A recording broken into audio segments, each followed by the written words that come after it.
నల్గొండ ముస్లిం సోదరిమణులకు బక్రీద్ శుభాకాంక్షలు తెలియజేసుకుంటూ, బక్రీద్ అంటే త్యాగాలకు ప్రతీక, దైవభక్తి కూడిన వేడుకలు అవి. నల్గొండ పట్టణంలో గత కొన్ని 30-40 సంవత్సరాలుగా హిందూ ముస్లిం కలుసుకొని ఎలాంటి భేదాభిప్రాయాలు లేకుండా కలిసిమెలిసి ఉంటున్నారు, బాయి అనుకుంటూ. ఈ సందర్భంగా ముస్లిం సోదరులకు ఈద్ ముబారక్ తెలియజేసుకుంటూ, రాబో కాలంలో ముస్లింల సంక్షేమానికి గతంలో 4% రిజర్వేషన్ తీసుకొచ్చి ఉద్యోగాలలో ఏ విధంగా రిజర్వేషన్ ఇచ్చినామో రేపు కట్టే ఇళ్లలో కానీ, ఇందిరమ్మ ఇళ్లలో కానీ, అవుట్ సోర్సింగ్ ఉద్యోగాలు వచ్చినా అన్నింటిలో కూడా మీ హక్కులను కాపాడుతూ మీకు రక్షణగా ఉంటామని ఈ సందర్భంగా బక్రీద్ శుభాకాంక్షలు. నాడు కట్ చేయరు, అది తర్వాత డైరెక్ట్ చెప్తాను. నల్గొండ పట్టణంలో ముఖ్యంగా మీ అందరికీ తెలుసు, ఈ నేషనల్ హైవే కూడా నేను భువనగిరి ఎంపీగా ఉన్నప్పుడు నగరికల్ నుంచి సాగర్ పోయే నేషనల్ హైవే 565 రోడ్డు జీవీఆర్ అనే కంపెనీ నేషనల్ హైవే డిపార్ట్మెంట్తో టేకప్ చేసి 2016లో ఆ వర్క్ వదిలిపెట్టిన తర్వాత నేను ఎంపీ అయిన 6 నెలలలోపే గడ్కరీ గారు వెంటబడి 373 కోట్లతో శాంక్షన్ చేయించి ఆ వర్క్ కూడా కంప్లీట్ చేయడం జరిగింది. అందులో భాగంగా పానగల్ దగ్గర ఇక్కడ క్రాసింగ్ ఉన్నది కాబట్టి పానగల్ గ్రామంలో వెయిటింగ్ చేస్తూ ఇక్కడ ఫ్లైఓవర్ కట్టడం జరిగింది. కానీ దురదృష్టం ఏంటన్నాడు, అప్పుడు ఉన్న ప్రజాప్రతినిధులు దాన్ని తప్పుదో పట్టించి ఇక్కడ డ్రైనేజ్ పైప్ లైన్ తీసేది ఉండే.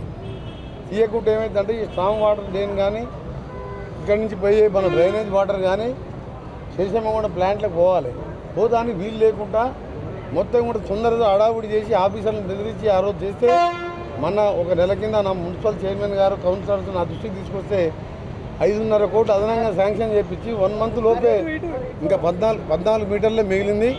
ఆ 14 మీటర్లు కూడా ఒక 4 రోజుల్లో కంప్లీట్ చేసి టౌన్లో ఎంత పెద్ద వర్షం వచ్చినా ఎక్కడ ఒక్క చుక్క నీళ్లు నిలవకుండా ఆ పని కార్యక్రమాన్ని 1 మంత్ కిందనే శాంక్షన్ చేసినాం. దానికి కష్టపడ్డ ఇంజనీర్లకు కానీ ఆ కాంట్రాక్టర్ కానీ మా మున్సిపల్ చైర్మన్ గారు ఎప్పుడు కూడా రోజు ఒకసారి దీన్ని పర్యవేక్షిస్తూ దాన్ని పూర్తి చేసినాం.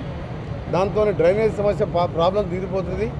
ఇక మిగిలిపోయినది టౌన్లో ఈ రోడే ఓయా రామగిరి అంటే రామాలయం సగం పోతూ అక్కడి నుంచి అక్కడ చర్చి కానీ ఆయన పక్కకున్న ఎంఆర్ఓ ఆఫీస్ ఎదురుకున్న ఆంజనేయ స్వామి టెంపుల్ కానీ తాలూక్దార్ మస్జిద్తో పాటు అక్కడ ఉన్న ఈద్గా మన కబ్రస్థాన్ కానీ దేవరకొండ రోడ్లో కూడా 2 సైడ్స్ 75 రోడ్డు తీసుకొని మొత్తం కూడా చేయాలని ఆ రోడ్లో ప్రణాళిక ఉండే.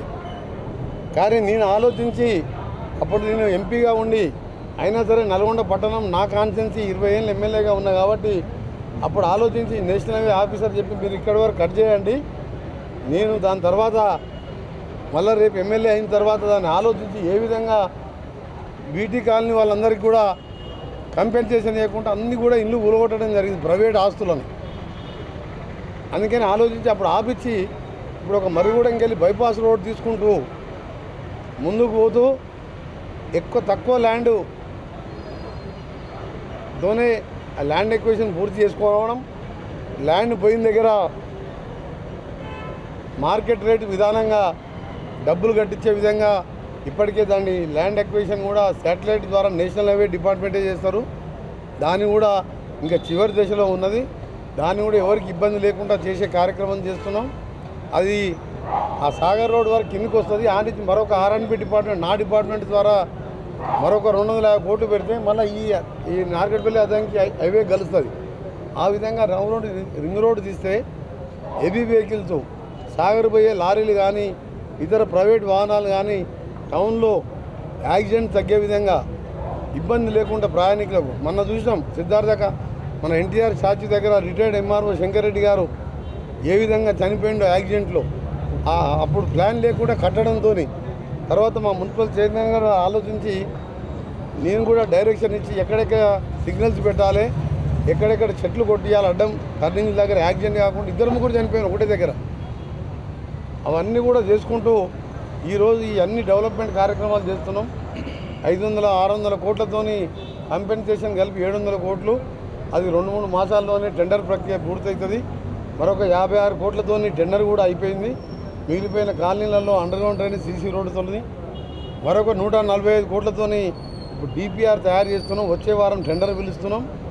ఈ విధంగా మళ్ళా చుట్టూ కాలనీలో గతంలో నేను చెప్పినట్టు ఇల్లు కట్టే కార్యక్రమం, ఇందిరమ్మ ఇల్లు కట్టే కార్యక్రమం చేసుకుంటూ ఈ పానగల్ గ్రామంలో ఉన్న చౌరస్తాను కూడా మోడల్గా చేస్తూ ఇందిరాగాంధీ విగ్రహాన్ని అక్కడ పెట్టి అక్కడ ఐమాస్ లైట్లతో పాటు పానగల్ కట్టడానికి కిందికెళ్ళి చందనపల్లి ఏదైతే డంపింగ్ యార్డ్ ఉందో మన రామ్కి సంస్థతోని నిన్న ట్రాన్స్ఫర్ అయిన కలెక్టర్ గారు మేము అందరం కలిసి రామ్కి వాళ్ళని పిలిచి దాంట్లో ఇప్పటికే వర్క్ స్టార్ట్ అయింది. అక్కడ కూడా ఎప్పటికప్పుడు మన తీసుకుపోయిన వేస్టేజ్ కానీ దాన్ని వేస్ట్ మేనేజ్మెంట్ ట్రీట్మెంట్ ప్లాంట్ కూడా వారం 10 రోజులు వర్క్ స్టార్ట్ చేపిస్తున్నాను. ఇవన్నీ కూడా మీ అందరికీ తెలుసు. సందన్పల్లికి వెళ్ళి మళ్ళీ పానగల్ కిందికి వెళ్ళి మళ్ళీ పానగల్ ఊళ్ళకి వెళ్ళి మొత్తం సెంట్రల్ లైటింగ్ పెట్టుకుంటూ రోడ్ మళ్ళీ మొత్తం ఇదంతా కూడా రామగిరి పాత ఆర్టీఓ ఆఫీస్ అంతా కూడా రోడ్ వేయడం, క్లాక్ టవర్ సెంటర్లో మొత్తం కూడా సిమెంట్ రోడ్గా తీర్చిదిద్దడం, ప్లస్ లిటిల్ ఫ్లవర్ స్కూల్ ఎదురుగా Saint Alphonsus Montfort school ఎదురుగా మీకు తెలుసు 6-7 వేల మంది పిల్లలు ఉండే స్ట్రెంత్ అది.